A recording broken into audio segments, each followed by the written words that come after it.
Depuis un certain nombre d'années, je me passionne pour l'observation des oiseaux. Cet intérêt occupe la majeure partie de mon temps libre.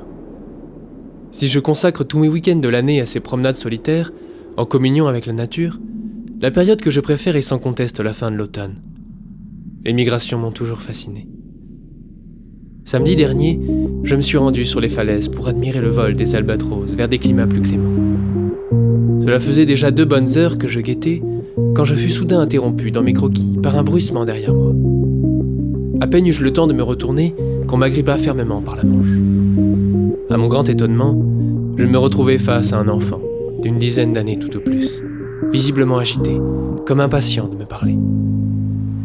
Je m'aperçus alors que l'enfant était aveugle, et pourtant, ses yeux voilés semblaient avoir perçu au loin quelque chose que je ne pouvais voir. Totalement décontenancé par cette étrange situation, je lui réclamai une explication. Mais l'histoire qu'il me chuchota ne fit qu'ajouter à ma stupéfaction, car c'est de loin l'histoire la plus fantastique qu'il m'a à ce jour été donné d'entendre. Ceci est l'histoire de Daniel.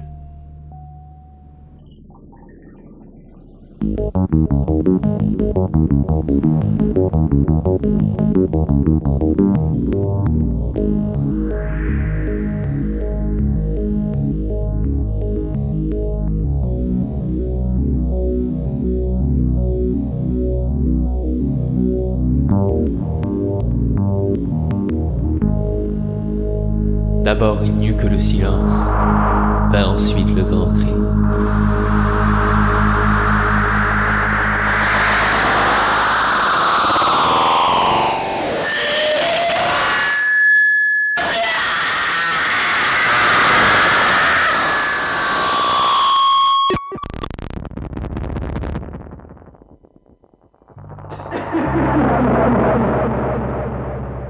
Daniel. Et puis enfin arriva la lumière. Pourtant Daniel n'ouvrit pas les yeux, car il n'avait plus de visage.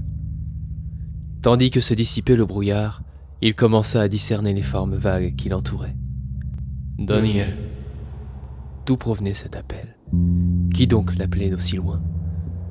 Daniel s'aperçut que le son se rapprochait à mesure qu'il recouvrait ses esprits.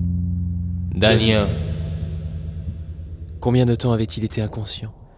Quelle était cette torpeur inhabituelle, si différente du sommeil, cet étrange engourdissement qui encore maintenant peinait à le quitter?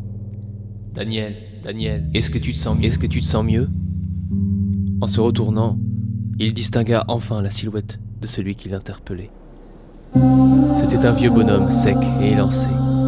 Pas encore un vieillard, mais plus tout à fait un homme mûr. Son âge paraissait indéfinissable. Dieu du ciel, tu es réveillé. Daniel, me reconnais-tu? Daniel lui répondit que non. Et il s'aperçut qu'il ne se souvenait d'absolument rien. Il est arrivé quelque chose de terrible. Ton père t'a jeté dans la cuve au sans-supplice. Daniel ne réagit pas. Je suis le professeur Schmidt-Shannon et tu me dois la vie. Sans attendre de réponse, le vieil homme poursuivit. Écoute, Daniel, cette mésaventure ne t'a pas laissé sans séquelles. Instinctivement, Daniel porta les mains à sa tête. Il n'en avait plus. Au lieu de cheveux soyeux, ses doigts rencontrèrent une surface lisse et froide. J'ai dû créer une nouvelle tête pour toi, Daniel. Une tête magnétique.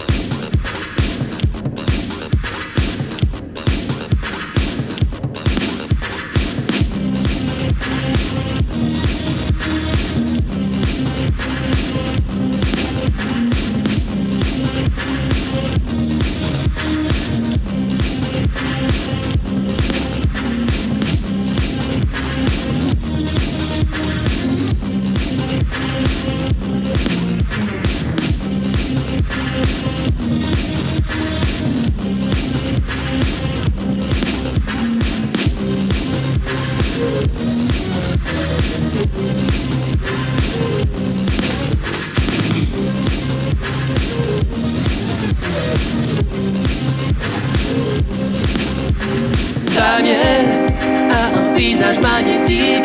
Il vole au-dessus des mers et des océans. Daniel sur son frigo fantastique, c'est l'élu, le fils du vent, empli de vengeance. Daniel parcourt le monde. monde pour détruire le professeur York. Il a juré et il le fera. Docteur Young, prends garde à toi. Daniel, Daniel, ton visage est d'acier. Daniel, Daniel, tu es connecté. Daniel est un héros sans visage, mais il va vivre des aventures vêtues de haine et de courage. Il enquête sur son futur. Daniel, ton voyage ne peut s'arrêter. Daniel, Daniel, Daniel, jamais existé.